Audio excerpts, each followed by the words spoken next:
ابھی آپ کے سامنے کتاب کا وہ صفحہ ہے جو فہرست مضامین ہے، کانٹینٹ بتاتا ہے، ٹیبل آف کانٹینٹ۔ اس میں اسلام، اس کے اوپر ہم نے کچھ بات کی ہے، کفر کے اوپر ابھی ہم بات کریں گے اور پھر ایمان اور اطاعت کے اوپر جائیں گے۔ جیسے کہ میں نے عرض کیا کہ اسلام دراصل فرمانبرداری کا نام ہے۔ کائنات کو دیکھا جائے وہ مسلم اور فرمانبردار ہے۔ اگر دیکھیے اس انسان کی باڈی کو، مسلم اور فرمانبردار ہے، لہٰذا اختیار کے اندر بھی جو فرمانبرداری کو اختیار کرے دراصل ہم اس کو کہیں گے کہ وہ مسلم اور فرمانبردار ہے۔ اب میں کسی شخصیت، کسی ہستی کو اختیار کے اندر کیوں فالو کروں؟ یہ ایک بہت اہم سوال ہے۔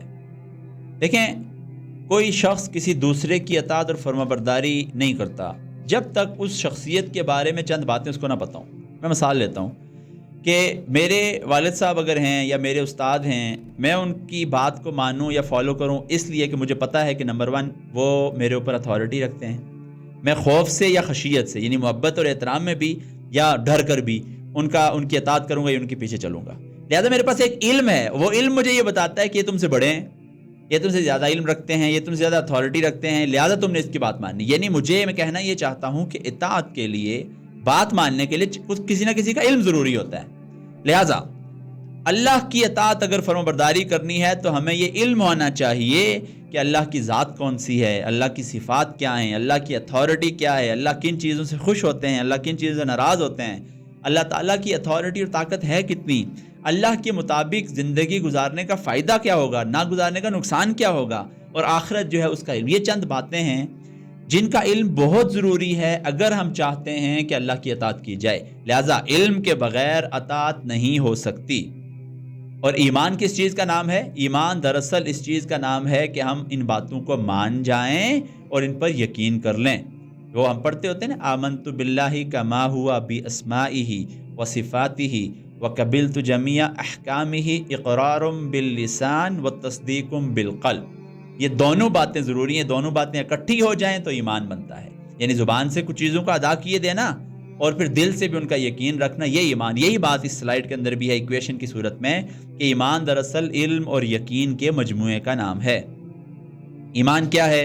ایمان کا مطلب ہوتا ہے جاننا اور ماننا، اور مومن وہ ہے جو یہ جان جائے کہ اللہ رب العزت کی ذات کون سی ہے، اللہ کون ہے، اللہ کہتے کیا ہیں، اور آخرت ہونی ہے۔ اس بات پر یقین رکھنے والے کو مومن کہا جاتا ہے۔ اور جب انسان کو کہتا ہے نا کہ میں مانتا ہوں، جی میں اللہ کو مانتا ہوں، تو لازمی بات ہے، اس کا منطقی نتیجہ، لاجیکل کانسیکوینس اس کا یہ نکلنا چاہیے کہ انسان اوبیڈینس اختیار کر لے عمل کے اندر بھی، ورنہ زبان سے کہہ بھی دیا لا الہ تو کیا حاصل، دل و نگاہ مسلمان نہیں تو کچھ بھی نہیں، اور بے عمل دل ہو تو جذبات سے کیا ہوتا ہے، دھرتی بنجر ہو تو برسات سے کیا ہوتا ہے، عمل لازمی ہے تکمیل آرزو کے لیے، ورنہ رنگین خیالات سے کیا ہوتا ہے۔ لہٰذا یاد رکھ لیجئے، ایمان کا دعویٰ یہ بڑی زیادتی ہے اگر اس کے ساتھ عمل شامل نہ ہو تو یہ ایمان ہی اصل میں جھوٹا ہو جاتا ہے۔ لہٰذا ایمان کا منطقی نتیجہ مولانا نے دینیات کتاب میں لکھا کہ وہ یہ نکلنا چاہیے کہ انسان فرمانبردار بن جائے۔ ایمان کی تعریف جو اس کتاب کے اندر پیش کی گئی، اور میں سمجھتا ہوں کہ بڑی آسان تعریف ہے اگر ہم غور کریں۔ ایمان کو مولانا نے بیج لکھا ہے، اسلام کو پودا لکھا ہے۔ اب یہ اتنی بات لکھنے سے بہت سارے فلسفے سلجھ جاتے ہیں، ادھیڑ بن میں جانے کی ضرورت اتنی زیادہ نہیں پڑتی، کیونکہ ایک آسان بات سمجھ آ جاتی ہے، اور وہ یہ ہے کہ بیج اچھا ہو پودا اچھا ہوگا۔ نشوونما کی ضرورت پڑتی ہے، خیال رکھنا پڑتا ہے۔ پودا اچھا ہو تو ضرور یہ سمجھ آتا ہے کہ بیج بھی اچھا ہوگا۔ ان دونوں میں کسی ایک چیز میں بھی کمی آ جائے تو منطقی طور پر کسی دوسرے کا فائدہ نہیں رہتا۔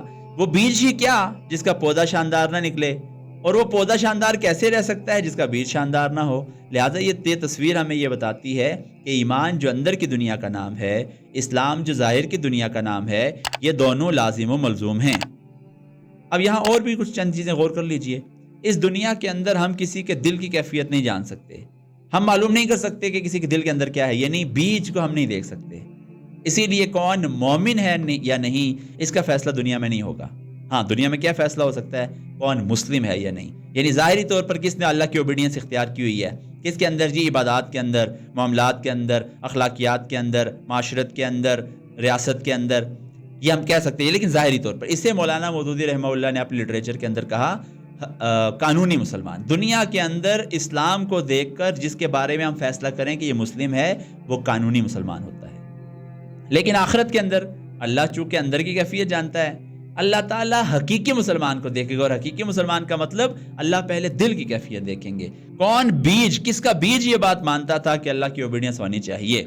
لہٰذا کٹنگ دی سٹوری شارٹ، سمری ساری بات کی یہ ہے کہ قانونی مسلمان وہ ہوتا ہے جس کا پودا شاندار ہونی، ظاہری طور پر وہ اس دنیا میں اللہ کی اوبیڈینس کر رہا ہو، لیکن اللہ کے نزدیک حقیقی مسلمان وہ ہوگا جو صرف ظاہری نہیں کر رہا تھا بلکہ دل کے اندر بھی اس کی کیفیت یہی تھی کہ وہ اوبیڈینس پر چل رہا تھا۔ دنیا میں فیصلے قانونی اسلام پر ہوں گے، آخرت میں پہلے حقیقی اسلام کو دیکھا جائے گا، پھر قانونی اسلام پر بات کی جائے گی۔ یہ تھی ایمان کی تعریف۔ کفر، اس کا لفظی مطلب ہے پردہ ڈالنا اور چھپانا، اور کفر کی حقیقت اس ایکویشن میں آپ کو سمجھ آئے گی۔ ہم اس پر بات کر چکے ہیں کہ پیدائشی طور پر کسی گھر میں کوئی بھی پیدا ہوگا، کسی علاقے کے اندر وہ مسلمان ہوتا ہے، لیکن اختیار میں آ کر اگر اوبیڈینس اختیار نہیں کرتا، وہ چوز نہیں کرتا کہ میں اوبیڈینس کروں، یہ پھر کفر کی طرف اس کو لے جائے گی۔ لہٰذا کافر از ایکول ٹو پیدائشی طور پر مسلم لیکن اختیاری طور پر غیر مسلم، یہ اصل میں کافر ہوا کرتا ہے۔ اب یہ جو پردہ ڈالنا، چھپانا اور انکار کرنا کفر کے جو لفظی معنی ہیں، ان پہ میں تھوڑا سا روشنی ڈال دوں۔ دیکھیے، یہودیوں اور عیسائیوں کو یہ بات پتہ تھی کہ محمد مصطفیٰ صلی اللہ علیہ وسلم آئیں گے، ان کے لٹریچر میں موجود تھا۔ وہ پردہ ڈال رہے ہیں اور چھپا رہے ہیں، اپنے لوگوں کو یہ بات نہیں بتاتے کہ یہ تو لکھا ہوا تھا کہ یہ آئے گا، تب وہ کافر اس حوالے سے ہوئے۔ وہ جن کو سمجھ آ گئی بالکل 100%، مثلاً ہندو، مثلاً بدھسٹ، مثلاً ایتھیسٹ، جن کو سمجھ آ گئی کہ اللہ ہے، کوئی ایک طاقت ضرور ہے کہ جو ہمیں چھوڑے گا نہیں، کوئی نہ کوئی چکر ہے، یہ کائنات ایسے ہی نہیں ہے، صبح ہوتی ہے، شام ہوتی ہے، یوں ہی زندگی تمام ہوتی ہے، نہیں، کوئی نہ کوئی معاملہ ہے، واقعہ کوئی نہ کوئی ہونا ہے، لیکن انکار کر دیتے ہیں۔ کیوں انکار کرتے ہیں؟ خواہشات پوری کرنی ہوتی ہیں۔ کیوں انکار کرتے ہیں؟ وہ کمٹمنٹس اور وہ جو باؤنڈریز ہیں جو اسلام طے کرتا ہے ان سے بھاگنا ہوتا ہے۔ وہ انکار کرنے والے وہ بھی کافر ہیں، اس لیے کہ کفر کی انٹرنل ڈیفینیشن کے اندر یہ تینوں باتیں آتی ہیں: پردہ ڈالنا، چھپانا اور انکار کرنا۔ تو آپ غور کریں تو صرف ایک ڈیفینیشن کے اندر، یہ اس کے صرف لفظی معنی کا اس کے ڈیفینیشن کے اندر ہے، یعنی لغوی معنی کی بات ہو رہی ہے، اس نے ہی انسانوں کے کئی مذاہب اور کیٹیگریز کو جمع کر دیا۔ یہودی اور عیسائیوں کے بارے میں بتا دیا کیوں کافر ہیں، وہ چھپاتے ہیں، وہ پردہ ڈالتے ہیں، اور کچھ جو انکار کرتے ہیں۔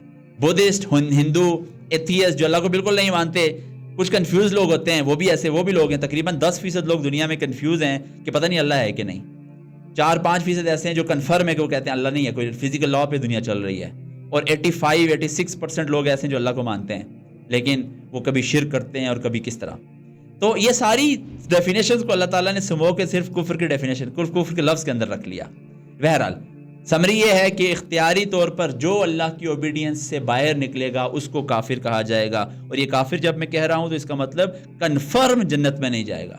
دنیا کے اندر جو بھی کامیابیاں سمیٹ لے، یہ آخرت کے حوالے سے کانٹیکسٹ میں بات ہو رہی ہے۔ مولانا مودودی اس موضوع پر آخری بات جو کرتے ہیں وہ یہ ہے کہ ایمان اور اسلام کے لحاظ سے درجہ بندی جو آپ کی اسکرین پر بھی آ رہی ہے، مولانا یہ فرماتے ہیں کہ مسلمانوں کے اندر 4 کیٹیگریز ہیں۔ ایک مفسد ہے، ایک باغی ہے، ایک کمتر مسلمان ہے، اور ایک اصلی مسلمان ہے۔ اب ہم نے خود کو دیکھنا ہے کہ ہم کس درجے میں شامل ہیں۔ مفسد وہ ہوتا ہے جو ایک تو اللہ پر ایمان بھی صحیح نہیں رکھتا، ایمان نہیں رکھتا، یعنی دل کے اندر وہ کہتا ہے کہ پتہ نہیں اللہ تعالیٰ ہے یا نہیں، پتہ نہیں آخرت ہوگی کہ نہیں، پتہ نہیں محمد صلی اللہ علیہ وسلم گزرے ہیں کہ نہیں اور ہیں بھی کہ نہیں، اور ساتھ ہی ساتھ عملی طور پر وہ بد کردار بھی ہے، وہ نقصان بھی پہنچاتا ہے، سوسائٹی کو پہنچاتا ہے، لوگوں کو پہنچاتا ہے، ماحول کو پہنچاتا ہے۔ تو مولانا نے لکھا غیر اللہ پر ایمان رکھتا ہے اور شریر اور بدکار بھی ہے۔ دوسرا باغی ہوا کرتا ہے، وہ غیر اللہ پر ایمان بھی رکھتا ہے، یعنی دل سے وہ نہیں مانتا کچھ چیزوں کو، ساتھ ظاہری طور پر نیک اعمال کرتا ہے، اس کو باغی کہا گیا۔ دیکھیے باغی کیوں کہا گیا؟ کہ دل کے اندر سے وہ بغاوت رکھتا ہے اپنے پاس۔ اور پھر تیسرا درجہ وہ کمتر مسلمان کا ہے، وہ اللہ پر ایمان تو رکھتا ہے لیکن مجرمانہ غفلت کرتا ہے، جانتا ہے لیکن گناہ کر جاتا ہے، جانتا ہے لیکن زیادتی کر جاتا ہے، جانتا ہے لیکن بے پرواہی برت جاتا ہے۔ اس طرح کے فرد کو کمتر مسلمان کی کیٹیگری میں مولانا نے رکھا۔